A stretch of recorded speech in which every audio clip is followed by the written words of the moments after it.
She gave him love when his own mother turned away. She carried him on her back when no one else would. She was the reason he survived. But when he grew rich and powerful, he erased her from history as if she had never existed.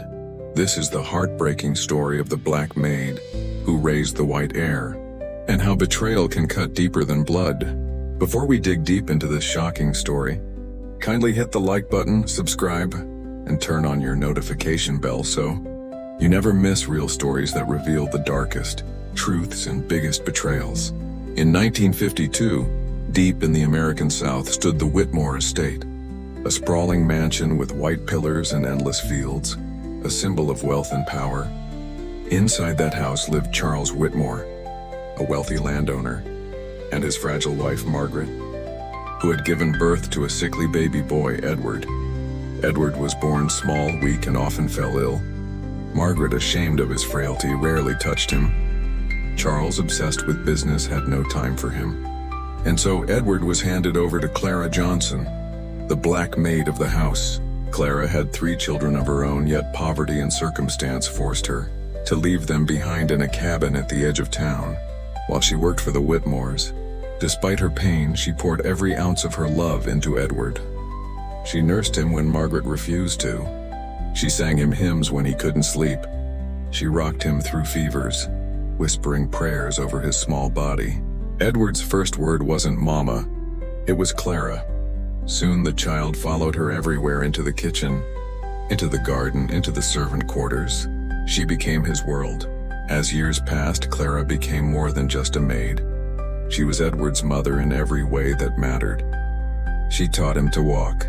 She wiped his tears after every fall. She shielded him from the cold discipline of his father and the cold indifference of his mother. Neighbors whispered disapprovingly, "Look at the Whitmore boy, raised by a Negro maid as if she's his real mama." But Edward didn't care. He loved Clara with all his heart.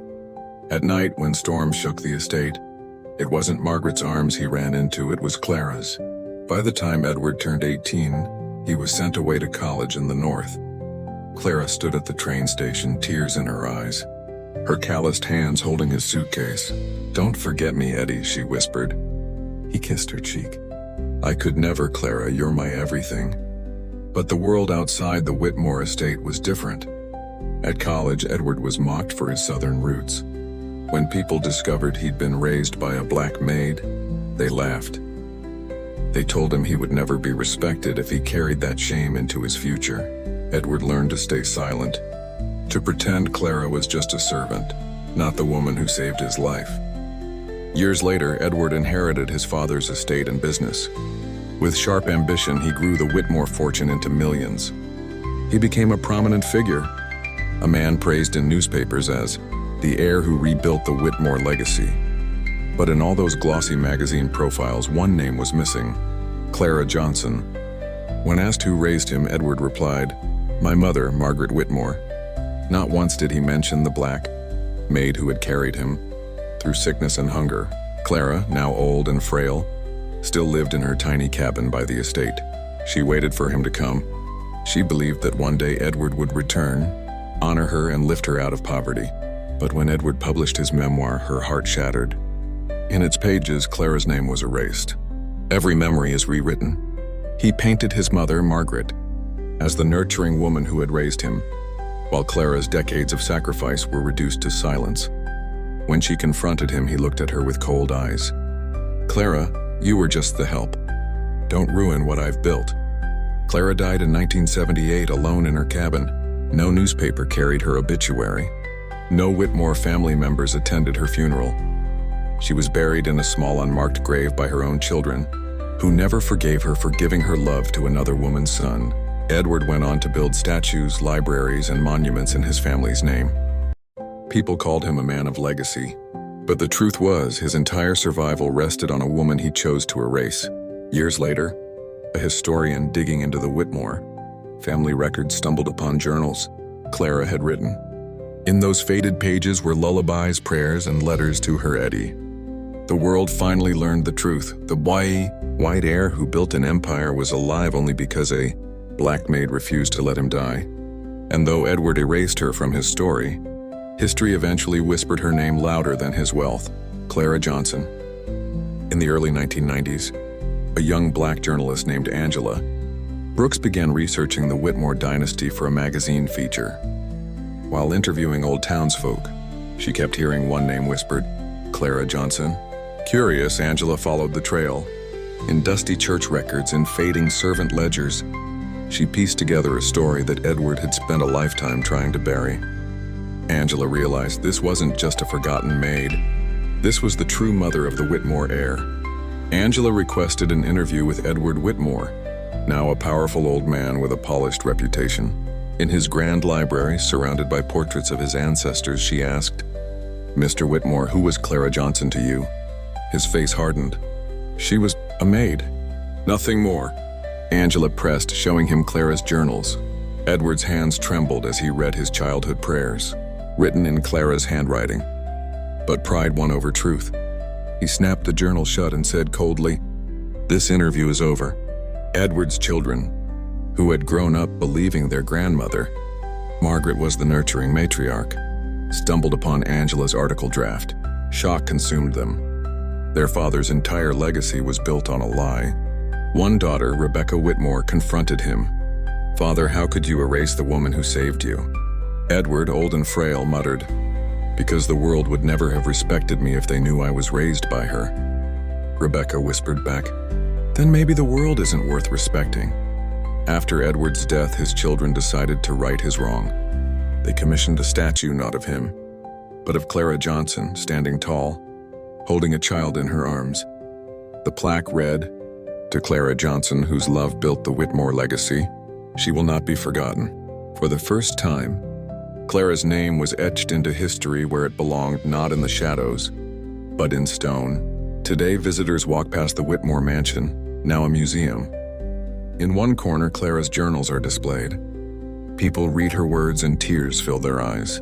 Teachers bring students to learn not just about the wealth of the Whitmores, but about the quiet strength of a woman whose story almost vanished. And every year, flowers appear on her once unmarked grave. No one knows who leaves them. Some say it's her descendants. Others believe it's Edward's children, still haunted by the truth their father tried to bury. But one thing is certain: Clara Johnson will never be erased again. Years after Edward's death, Rebecca Whitmore discovered a small locked chest in the attic of the Whitmore mansion. Inside were letters Edward had written to Clara during his college years. In them he confessed, "Clara, I am nothing without you. They call you my maid, but you are my mother. I promise when I am a man, I will take care of you as you took care of me." But he never sent the letters. Pride stopped him. His children realized their father had loved Clara deeply, yet fear of society made him bury that love under lies. When Angela Brooks published her article, the town was shaken. For decades, they had celebrated the Whitmores as honorable, noble and powerful. But now, people question everything. Old whispers resurfaced. Servants who had long stayed silent began speaking. We all knew Clara was the one who raised him. We all saw it, but no one dared say it. The Whitmores' reputation cracked not because Clara's truth was shameful, but because Edward's betrayal of her was. Angela's research uncovered another truth. Clara's grandchildren were still living in poverty, just miles away from the estate. When Rebecca met them, guilt overwhelmed her. She realized that while the Whitmores had dined in luxury, Clara's descendants had struggled to survive. Rebecca made a decision to share part of the Whitmore inheritance with Clara's bloodline, an act her father would have called weakness, but she called justice. Decades later, Clara Johnson's story was included in history books. School children learned her name alongside the Whitmores. In 2005, the town renamed a street Clara Johnson Way. At the dedication ceremony, Angela Brooks spoke. Edward Whitmore tried to erase her, but history has chosen differently. Clara's love built a legacy no wealth could buy. And as the crowd stood in silence, an elderly black woman in the back whispered through tears, "She was my grandmother." Years after Clara's descendants received part of the Whitmore inheritance, Rebecca Whitmore organized a family gathering at an unprecedented event where the Whitmores and Clara's bloodline broke bread together in the grand dining hall of the estate. For the first time in history, the long table that once separated Masters from servants held two families as equals. Tears flowed as Clara's great-granddaughter whispered, "This house stole my grandmother's love. But today we reclaim her dignity. The walls that once carried secrets finally witnessed reconciliation." That same night, Rebecca claimed she felt something unusual. While walking through the dimly lit hallways of the estate, she described hearing a soft humming, the same lullaby Clara used to sing to Edward as a child. The melody drifted down the corridor, gentle and haunting. Some say it was just imagination. Others believe Clara's spirit finally walked freely through the house. She once served in silence, watching her children and grandchildren finally honored. Years later, Angela Brooks published a book, The Forgotten Mother, the true story of Clara Johnson. It became a national bestseller, taught in schools and praised by historians. Clara's name, once erased, was now immortalized in pages that could never be burned or silenced. At the book launch, Angela said, "Edward Whitmore built a fortune, but Clara Johnson built a legacy." And today the world knows whose hands truly shaped history. The crowd rose in a standing ovation, not for the Whitmore heir, but for the Black Maid who became a mother, a protector, and at last a legend. Edward tried to silence her. Society tried to bury her. But truth is stubborn. It grows even in the darkest soil. Clara Johnson will forever be remembered as the Black Maid who raised the white heir, and the woman whose love outlived betrayal. Betrayal may silence a voice for a time, but love leaves traces that cannot be erased. Edward Whitmore left behind wealth and monuments, but they crumble in the shadow of Clara Johnson's name. A name carved not in marble but in the hearts of generations. This is the true story of the Black Maid who raised the white heir only to be erased, until truth reclaimed her place in history.